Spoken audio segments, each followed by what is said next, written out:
மூணு பேர் கீழே உட்காந்து பட்ட பின்னாடி உள்ளவங்க பார்ப்பாங்க. உட்காந்து பார்த்தா தெரியல இல்லையா? சாமியோட எல்லாமே கீழே உட்காந்து தயவு செய்து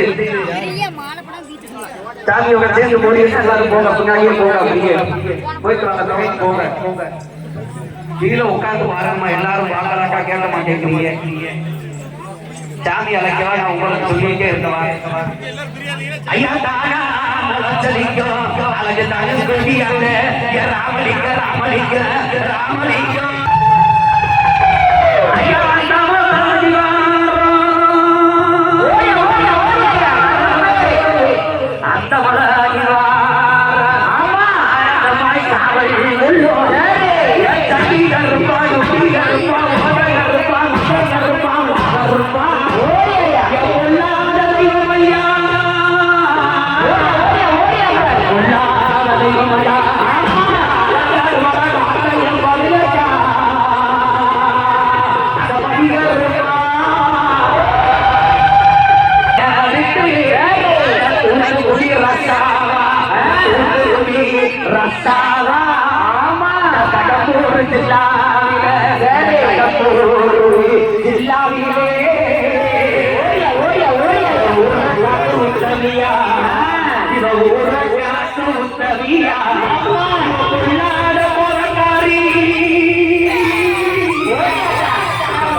அந்த மலா அந்த சாம கூட வேட்டைக்கு